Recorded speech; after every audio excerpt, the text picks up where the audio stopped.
Hello there, and welcome back to another episode of the official DOIJ podcast. This is an interview we were hoping to have done last week, and yes, I do know that we are recording this a little later in the next week than we would I would have preferred, but this is the earliest we could do it. I am here with DOIJ. He's gonna go ahead and if you were in the podcast server, then you know exactly who I'm interviewing, or not exactly, but what they do. But I'm gonna go ahead and let DOIJ kind of tell us a little bit about what it does, and we're gonna go ahead and read through some of the community questions. Hey guys, that's why I do 21. I'm in most DOIJ servers. I've been a firefighter for 4 years now, and it's fun. It's something different. Yeah, it's pretty much all I get to say now. That's about it. Yeah, because alright, now thanks for that great intro there. So we have some community questions here. I'm gonna try and combine some because some kind of go into each other.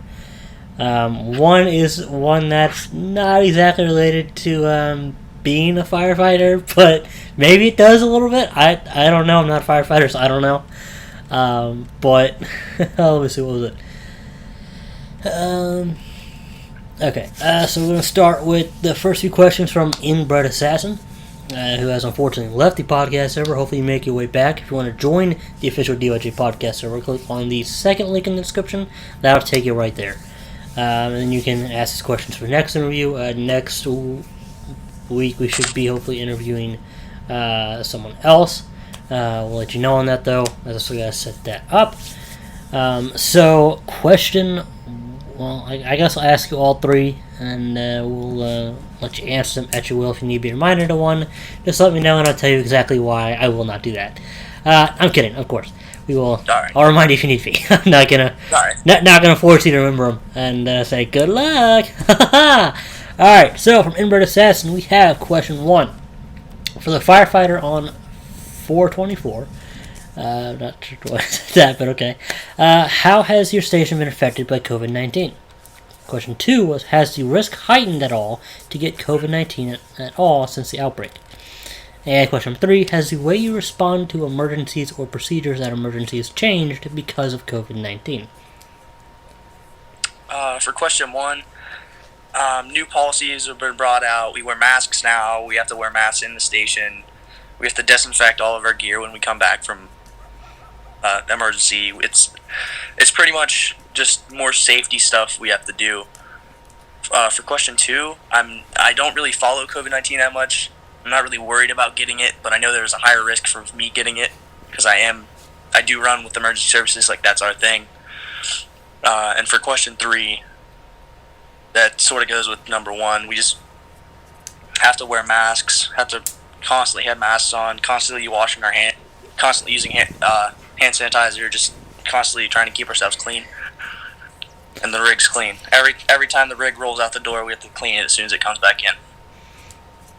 For a second, I thought you said as it's going out the door. I was like, "Wow, that's gonna be a stressful job." Like, hold on, I missed a spot. Once it comes back in the door, we have to. All right. And before we go on to the next one, that you said you use hand sanitizer. So I'm wondering, does the fire station provide the hand sanitizer? How do you get the hand sanitizer? Do you bring it yourself? And how do you get hand sanitizer nowadays? Because I know at least the Walmart and the other stores where I'm at, they used to carry it. But now you cannot buy it publicly. So how do you get that hand sanitizer and other cleaning disinfectants? There is a local brewery that is starting to make hand sanitizer just because of the outbreak, and they've been giving us bottles of it. And now, are these small bottles, medium bottles, large bottles? Are these like they're decently sized bottles. Decently sized bottles. All right, okay, good. Good. All right. Now, but the next question is brought to us by MT Films _YT, and it is, how old do you have to be a volunteer? At our station, we have a junior program, so 14 and up can join, but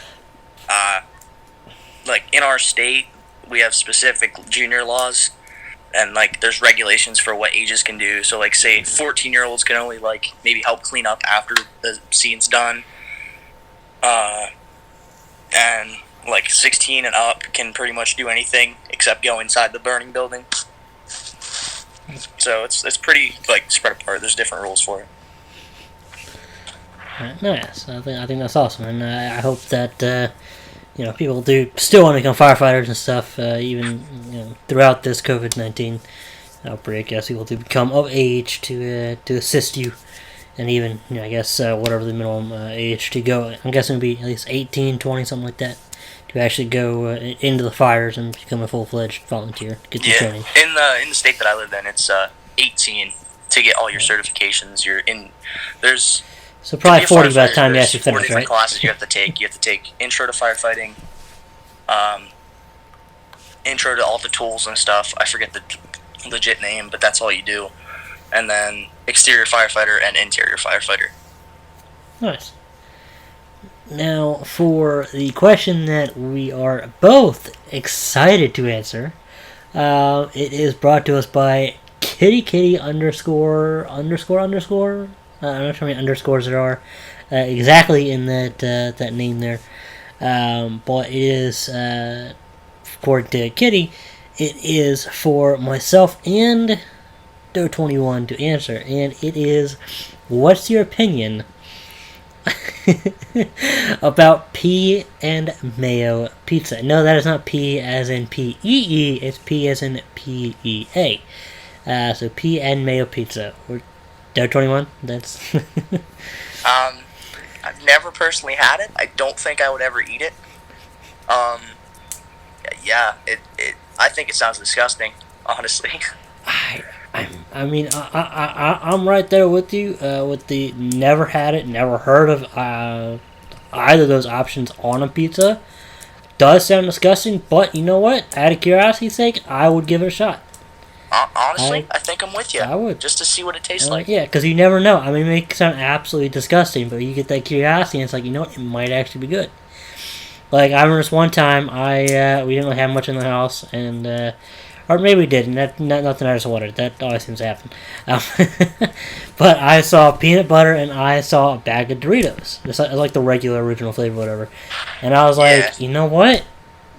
I wonder if this, like, I'm thinking about it, and it's like Doritos dipped in peanut butter.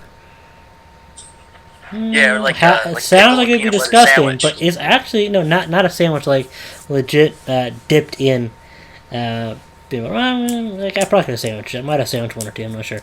But it sounded disgusting, but it was actually delicious. I'm not gonna lie. So I highly suggest you try it out, unless you have an allergy to either the peanut butter or the Doritos.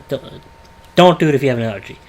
Unless you have an no, I'm sorry. I shouldn't say that. I really shouldn't say that. Unless.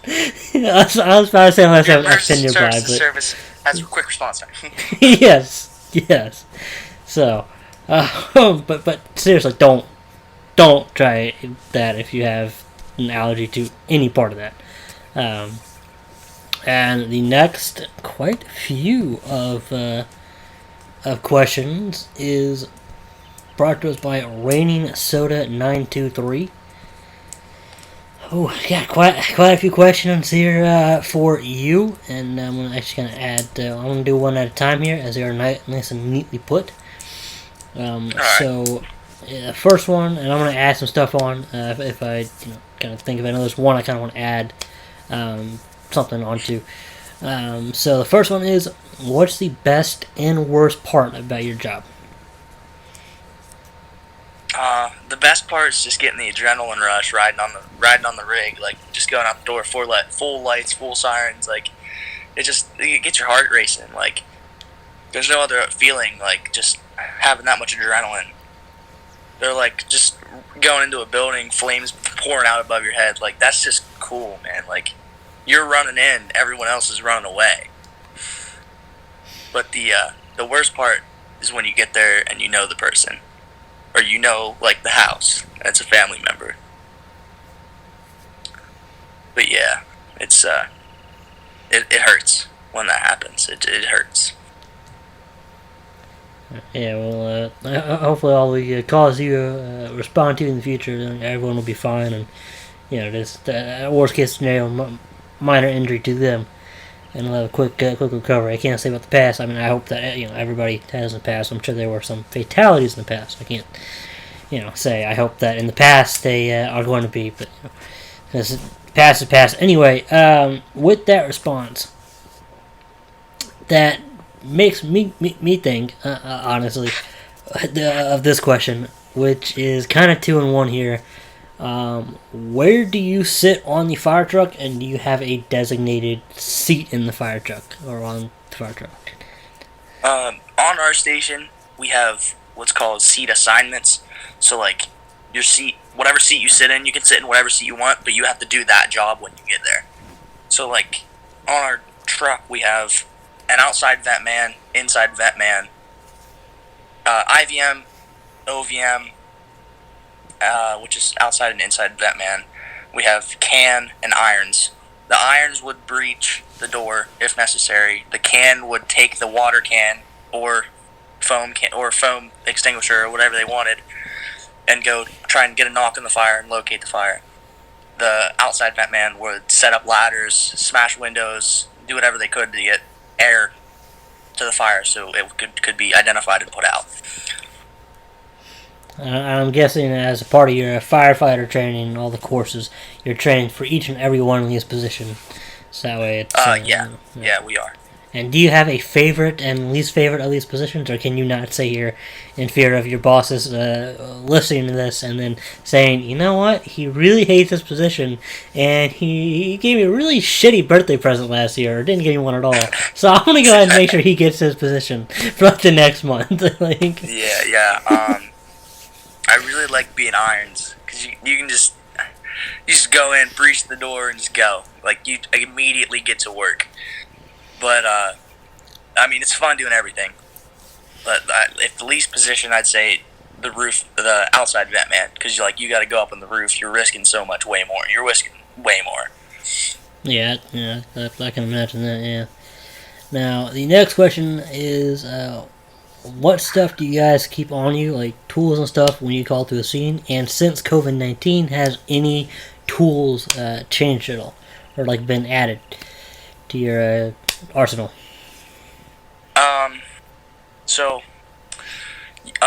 Personal. Is this about personal equipment or equipment that's just on the trucks? Well, I mean, if there's personal equipment, yeah, please give us both, man. I mean, with personal so. In my gear, we have 2 trucks at our station. So I have a ladder belt, which goes around my gear. It's like a harness. So if I go up on the ladder, up the big ladder, the 75-foot ladder that's on the truck, or the 95-foot ladder that's on the truck, I can clip in and keep myself there. Or if I'm on a ground ladder, I can just clip myself in and go to work off the ground ladder. And then I have 2 pairs of fire-rated gloves, 3 pairs of rescue gloves, a rescue kit.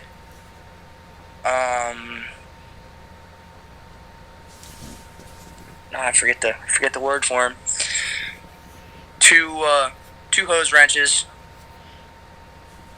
On my helmet, I have a flashlight. What happens if that flashlight runs out of juice? And is it a rechargeable flashlight, like the battery, or is it? It's a battery flashlight. I just throw new batteries in it. I have batteries in my gear locker. I have my radio strap that I carry. I have 2 wedges in my pocket at all times to help force the door if I need to. I carry way too much stuff that I need to, but it's good to be prepared than not have it. Yeah, exactly. Better have it, not need it, than need it and not have it. Yeah. So that's. And then on the rigs, we carry what's called a Halligan, which is a modified crowbar. And we have 6-pound axes, 8-pound axes, metal saws, wood saws. We have on most of our both trucks and engines, or the one truck and engines, we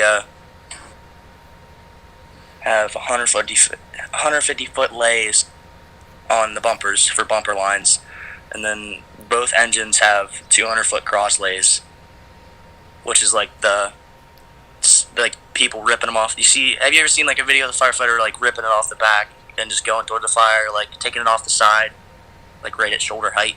I have not. I'll have to look that up. Definitely. But we use that, and then I can't even really remember right now. I'm trying to think of what I missed in my year. I know I missed something. That's right. In the worst case scenario, you just DM it to me and I'll mention it next podcast. Remember a few podcasts back we had Mr. Doe21 on. He was telling us he missed this and this idiot. No, I'm kidding. But seriously, worst case scenario, we mentioned another podcast.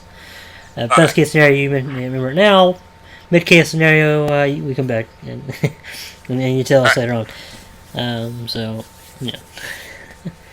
But wow, a lot of equipment there. A lot of equipment. All useful equipment. I hope. Hopefully you're not. Yeah. Hopefully not carrying. I just remembered some other stuff. Yeah, definitely. We carry hooks, like they're called New York hooks, and then there's roof hooks. They're not too different, but they're different if you look at them. They do the same purpose.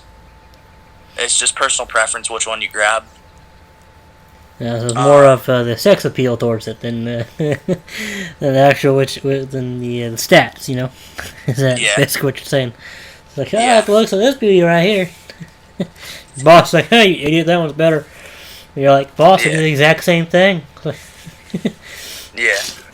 So, awesome. And now the next one is a very good question. Which I feel like this is a question that I asked a firefighter many years ago, back when I was probably a toddler or preschool or something. And that is, how much water do the fire trucks hold? Fire engine. Just fire trucks don't hold water. They have a ladder. Fire engines can hold whatever tank size that's on them. We have one that is 750, or no.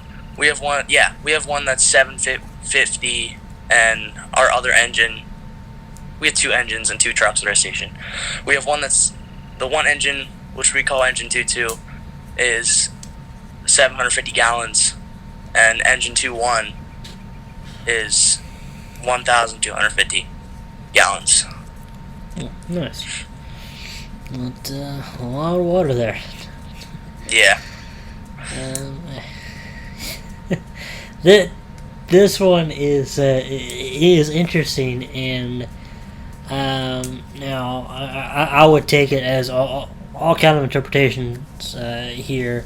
It is worded, have you ever knocked the fire truck over? But we'll go ahead and add on to that.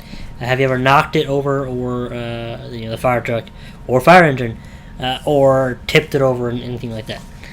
Not just you personally, but anyone as far as you're aware of. No, not really. We've never rolled a truck over at our station.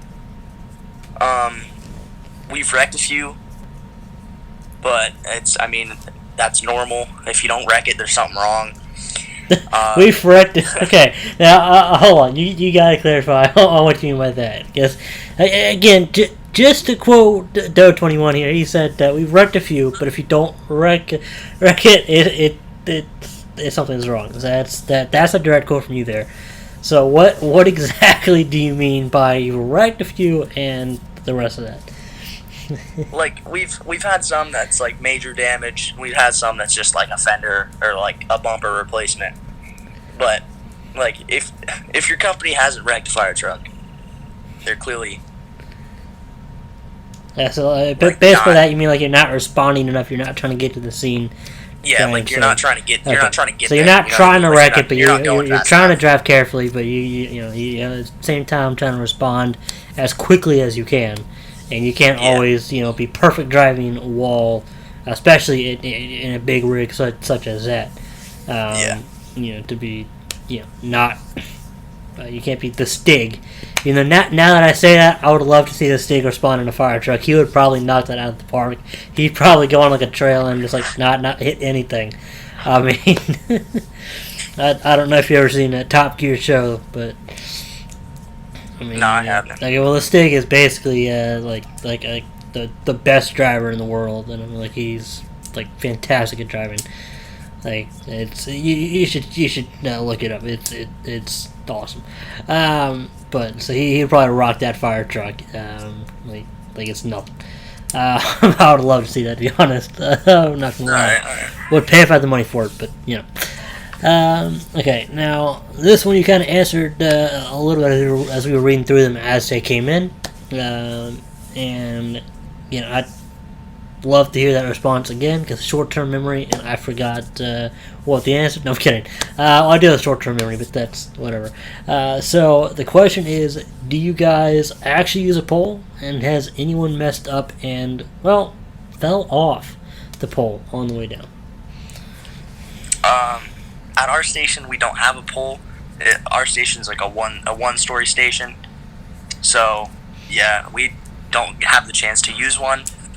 But I've been to a professional paid station, and they had one, and it looked fun. Like the tone, like they're set up where the tones would go off, their doors to that pole would fly open, and they'd just go down to the pole, go get their gear, go in the rig.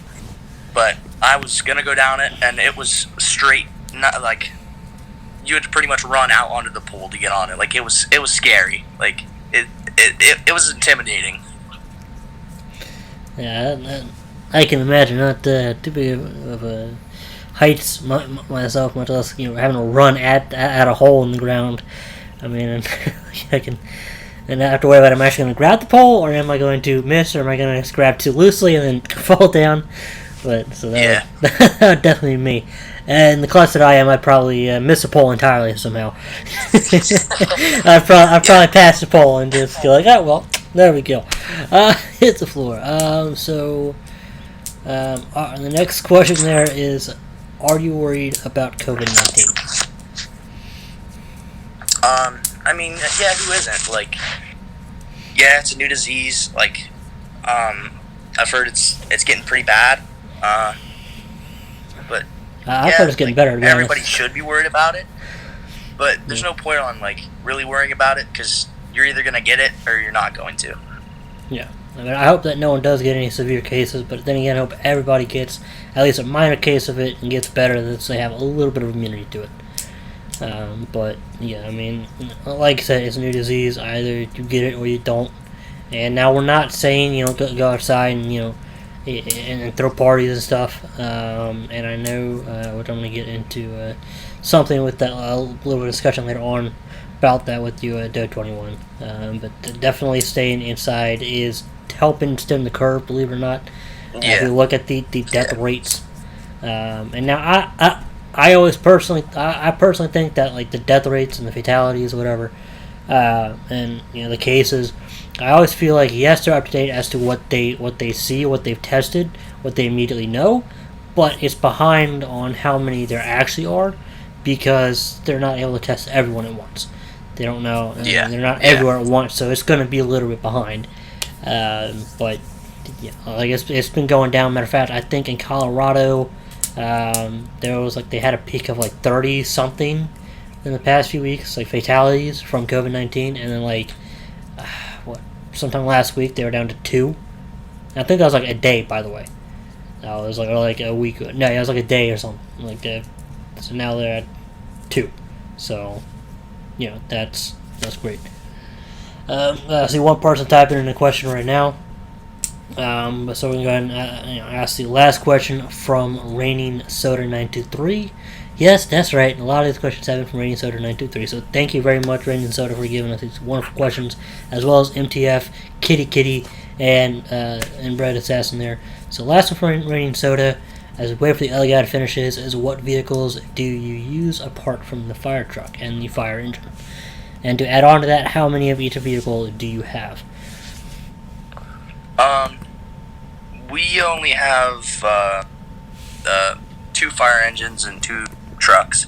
At our station, we used to have a brush truck, a a party van is what we called it because we never went to calls with it. We always went to convention and stuff, which is competition for how fast you can make water come out of the nozzle from like completely broken down stuff.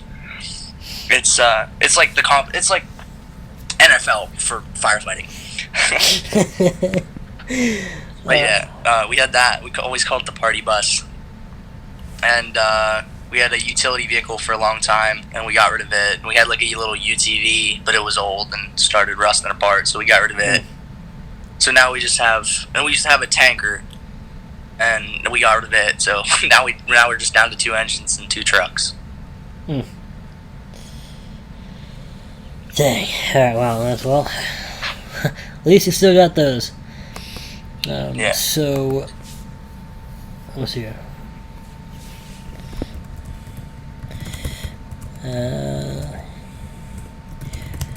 So one thing that I want to ask, I got a few questions. I'm about to say out of the blue, not out of the blue, but they're going to seem out of the blue because they're not related to the COVID-19.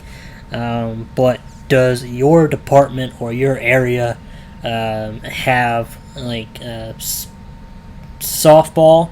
Like, does your area have like a firefighter softball team? Or baseball team, either one? We do what's called Clash of the Clubs, because our fire company actually has like a social membership kind of thing. We have a bar pretty much on top of our station. So what we do is called Clash of the Clubs. So all like the local clubs or bars have a team, and we would go and just pay our entry fee and then raise money for someone that the organizer chose that year. So it would be like someone in need. Last year we did it with someone who had cancer. So we raised money for her. And we pretty much just go play softball, just have a good time. Just like family. Good. Do you ever do like what was it? I'm trying to think exactly what it was. My dad used to be on a police softball team, so I think they also face. Yeah. Do you ever do like a police softball team versus a firefighter softball team tournaments? No, we haven't really done one of those. I was actually just talking to a couple of the older members, and they said like back in the day they used to have airsoft wars. And the police would drive by and just shoot airsoft guns into the station, and then we'd shoot back. And I was like, yeah, we wouldn't be able to get away with that today. Yeah, that does sound like a lot of fun. I guess every different area has their own little tournaments, whatever. I guess, or at least they used to. My dad stopped because he was not like something wrong with the shoulder or something. He just couldn't keep doing that again and again. I mean, it was because he was also on the SWAT team as well. So I mean, doing the SWAT team and that was being a little bit too much. But I remember going to the games and be like, "Oh man, this is cool. We're just watching them play each other and just have a grand old time." Because you both, I mean, you're wearing different colored uniforms, but you both are first responders.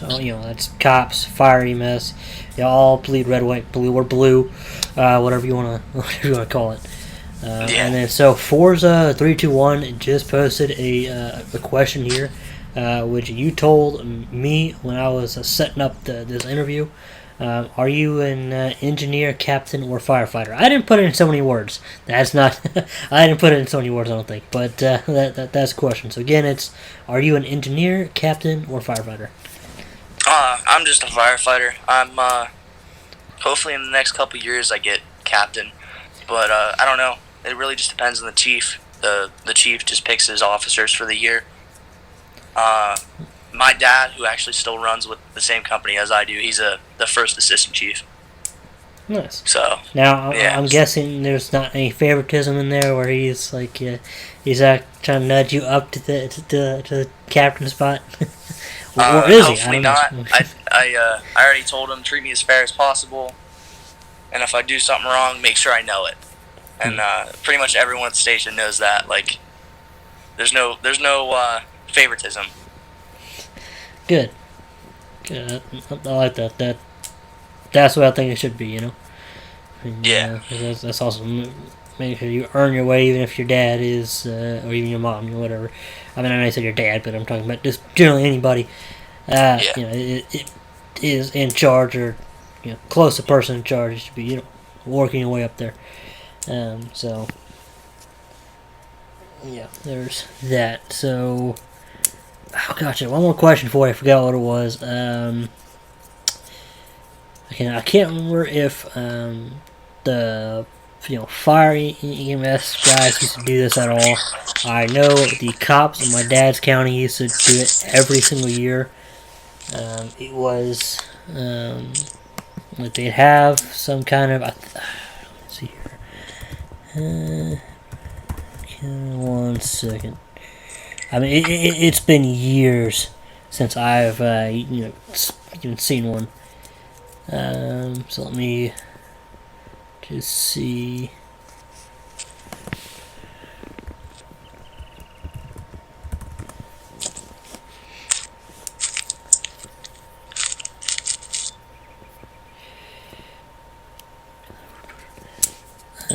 Okay, so do y'all ever do like a torch run?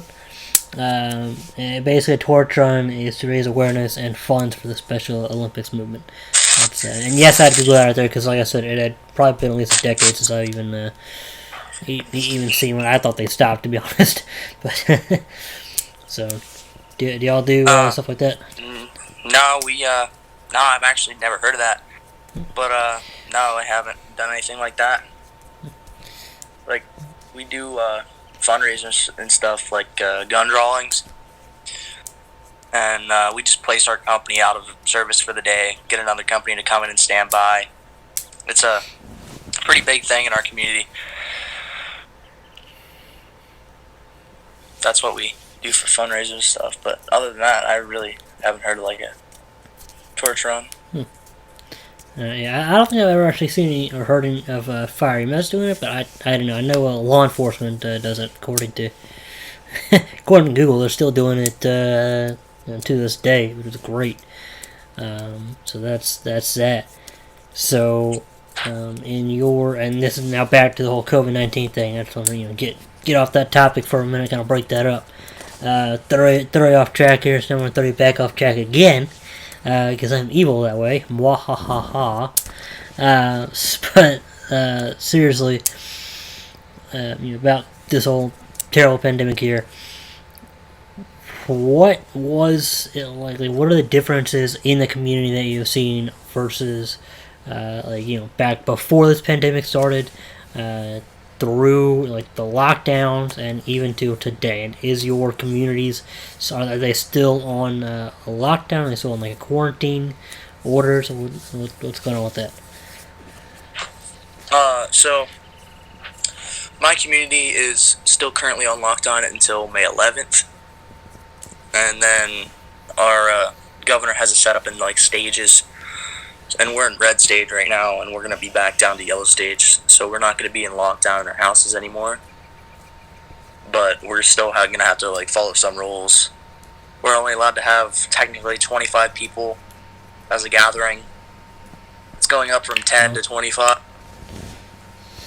And some other rules. But other than that, I'm not really sure how it's changed. Other than people have just been staying inside, and we haven't gotten as many calls just because people haven't been out. I imagine y'all are going to be a little rusty and overwhelmed by the time this whole pandemic is over, because all of a sudden it's going to go from barely any calls to influx of calls. Yeah, you're going to be like, oh shoot, how do we do all these calls again? Two calls in a day. Wow, that's... Yeah, we had we went up to... I'm not for I don't know if you're familiar with State College or not, but we went up there for a building fire. It was a second alarm building fire, and we got sent for a standby at their station. And I didn't make it. I was sitting at the station, and they were pulling out. So I was sort of sad about that. And then so you just arrived at the station, and they're pulling out. They're like, "Hey, see you, Doe 21. You arrived late, man." Yeah, and then earlier today, I just happened to take my dogs on a walk, and I just turned the corner onto the street where the fire hall is, and the tones went off, and I looked at my phone because I didn't have my pager with me. I looked at my phone, and the alert said building fire, and I didn't look where it was. I just saw building fire. So I started sprinting down to the station, and my dogs really didn't like that too much because they were on a leash following me. Oh wow, I'm surprised the dogs didn't just like be like, oh cool, run, and just start running. I know my dog would do that. I'm like, okay, come on, man, and then he starts running. I'm like, dude, we're not on a run, we're on a walk. Come on, slow down. I ain't a chick. Yeah. I make a bad firefighter. I go out 5 feet and be like, okay, hold on, give me 20 minutes. I got down to the station, and they were pulling out again, and there was like 7 or 8 on, and I was like, I'm not even gonna try and boot someone off. I'm done. I bet your dogs are looking at you like, really? You dragged us down here for this? You didn't even make it. You didn't even make it in time, moron. See, next time we should just walk, yeah. Yeah. I bet they were really happy with you. What kind of dogs do you have? I have 2 cockapoos. They're a mix of a Cocker Spaniel and a Poodle. They're like little puppies. Okay, the little puppies. So yeah, they're definitely like, we're small as heck, man. Come on, we can't keep up with you and your big legs. you just wait till we're big and full and grown. We're gonna be outrunning you. You're gonna be the one that's pissed. Yeah. We're gonna rain down and see for nothing. Damn fool. So I see someone else typing in there, so I'm gonna try and give it another few minutes as we're very slowly running out of time here. We got enough time to wait at least 3 minutes here. Yep. So, it's Forza again. Yep, there you go. Here we go. He has posted it. So, Forza 321 has yet again asked another question, almost 10 minutes after the next one. And yes, we're kind of doing it where they're posting the question live during recording. So he has edited it. I wish I had seen what he messed up. I don't really think people mess up, but I love trying to decipher what people mean. We got another person typing right now. Look at that. That's awesome. We got another person typing. So Forza 321 asks, looks like it's 2 or 3 questions in one. What type of station do you work at? If it's not a small station, what vehicle are kept at yours? Thermal ladder, pumper, rescue pumper, aerial pumper, sport vehicle, etc. Which I think I already answered the question part, so you can re-answer that again if you want. And and what type of station? I know you said it's small. I work at a volunteer station. It's it's medium sized. There's probably 50 to 75 members. Maybe 25 of them are active. That's active at one time, correct? Yeah, like active that still come around. Most of them just don't come around for calls that much. Yeah. But there's 25 majorly active guys that are there for every call.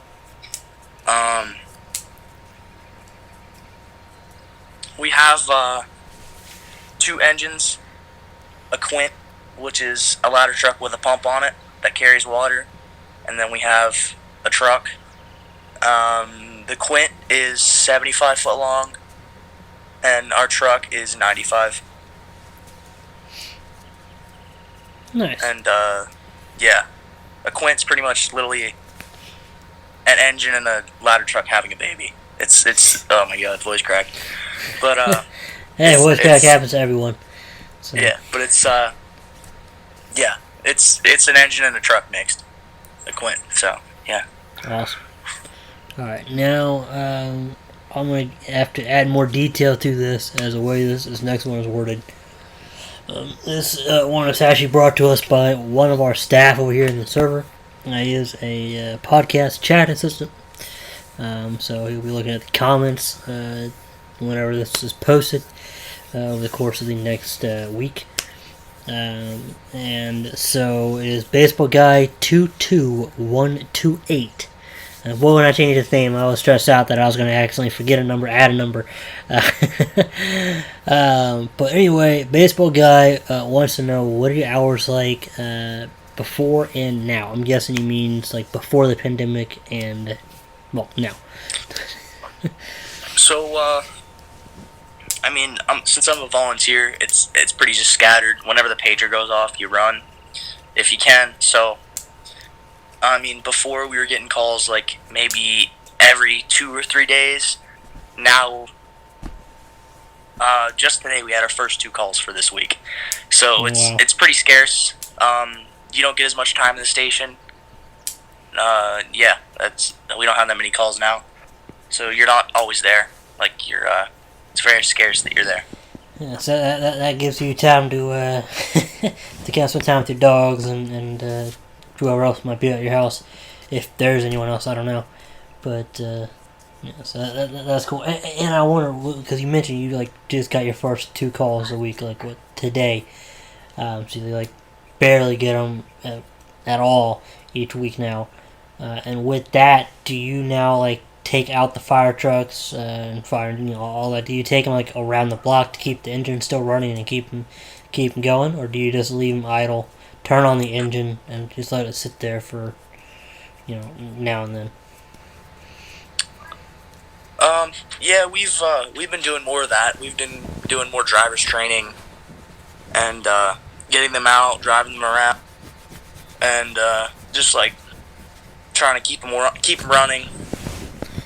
So the driver's training calls. is does that mean that you have to like how to drive a fire truck isn't or fire truck, fire engine, and all the other emergency equipment? We got someone else typing. Fantastic.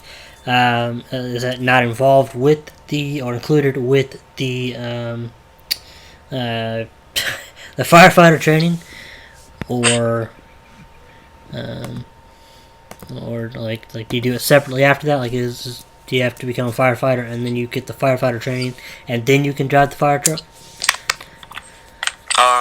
Well, firefighter training is through the state, and driver's training is like through the station you're at. So our station, we have like a sheet we have to go through when you're old enough to drive. Our station, you have to be 21 to be able to be on the driver's list to drive, and you pretty much like learn the pump, learn how to pump, use the engine to flow water, learn how to drive the right way, because most people are driving compact cars or small trucks. So it's sort of different than just driving a truck, because I mean you're in a maybe 2-ton machine. You know what I mean? Like it's nothing like driving a car. You have to take your turns wider and stuff like that. But yeah, they pretty much just run you through a checklist and have you driving, and then you just go driving with the chief. Okay. And if he signs you off, he signs you off. If he doesn't, you just do it a couple more times. Is that stressful driving with the chief there, or is it like? I mean, for some people it is, but yeah, it wasn't hard. It's not really hard.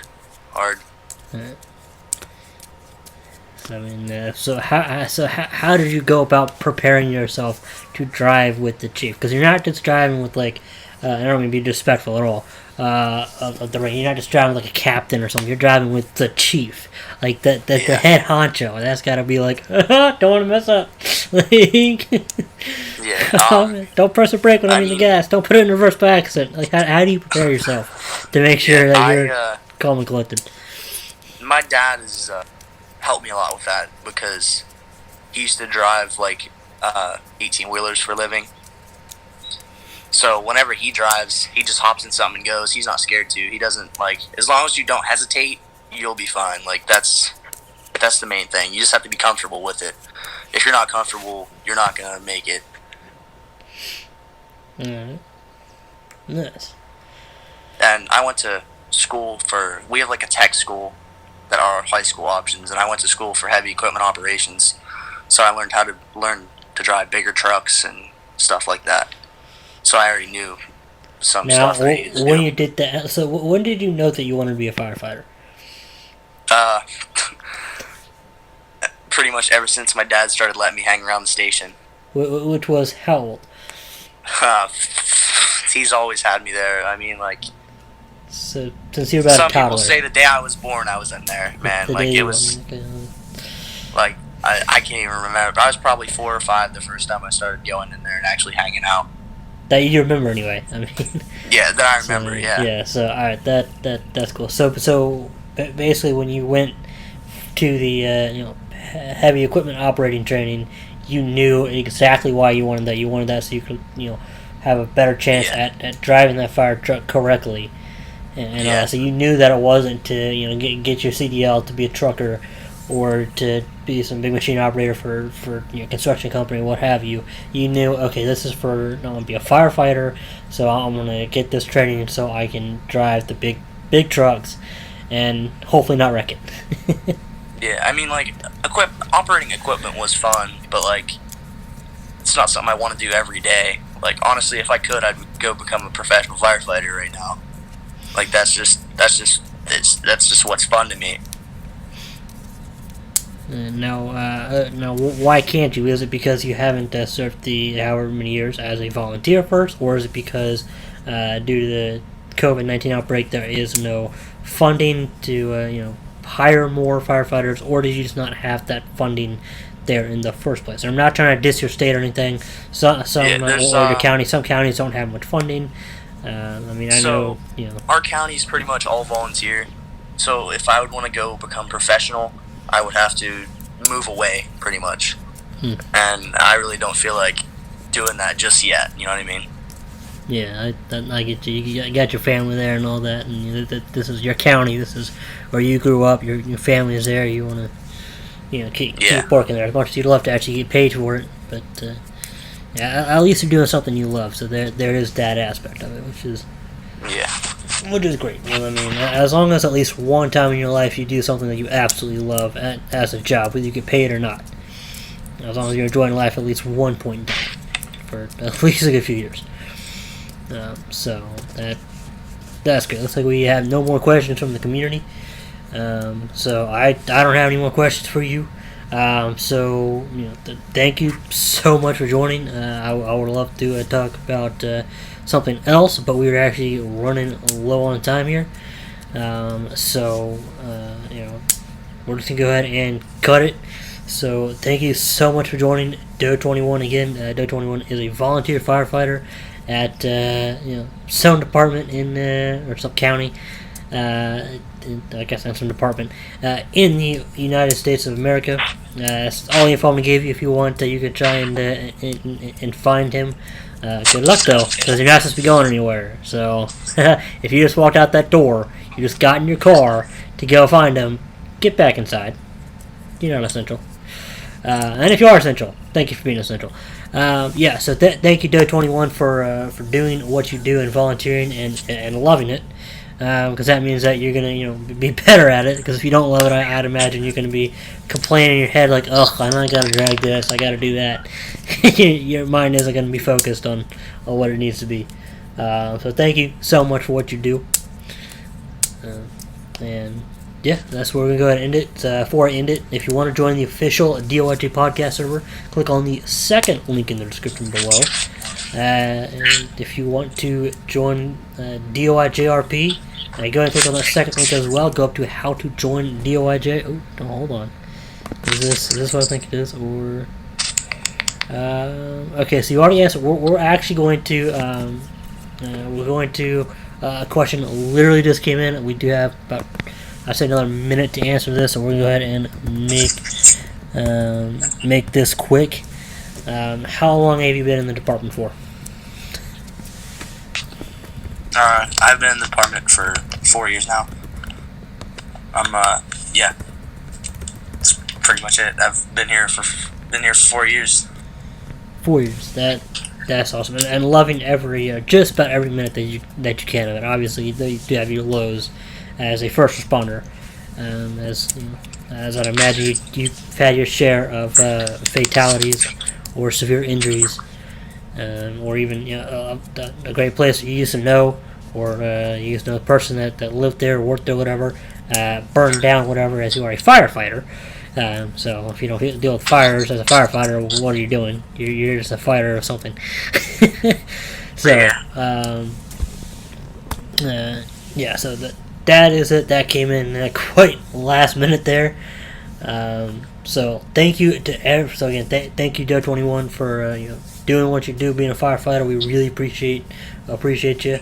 I know you probably don't get the appreciation that you deserve, or the recognition that you deserve, but we recognize you, we appreciate you, And of course, thank you to everyone that asked questions. So again, if you want to join the official DOIJ podcast server, click on the second link in the description. Whenever we do interviews, you can go ahead and ask the interviewees questions in the designated chat for that. If you want to join DOIJ RP, we have GTA 5 RP for PS4, Xbox One, and 5M. We also now have a 5PD server. If you don't know what 5PD is, 5PD is basically LSPDFR multiplayer. So there's basically you and your friends are cops. I don't know how many people can be in it. As far as I'm aware, it's still in the beta alpha mode, so there are some bugs and glitches associated with that as there's anything in beta and alpha. But I've seen some videos of it, and it looks fun as can be. So if you want to join that, again, that'll be second link in the description, and then go ahead how to join DOIJ, and that link should be there. If neither of those links work, go ahead and let me know, and I will get that fixed for you immediately, but they both should work. And yeah, we also have Red Dead Redemption 2 roleplay on Xbox One and PS4. I think we also have Minecraft, a Minecraft server. Not entirely sure if that's roleplay or just messing around, not sure. Roleplay is basically messing around. So, there you have it. Thank you all so much for listening in. Thank you again for DO21 for taking the valuable time to join us for this almost hour-long podcast. I honestly cannot believe you didn't get called away to a call. I mean, even though, you did say that your calls have been less, but they're just the videos that I've seen of firefighters being interviewed, and all of a sudden they got to go. So thank you for your time. Thank you again for serving your community in the way that you do.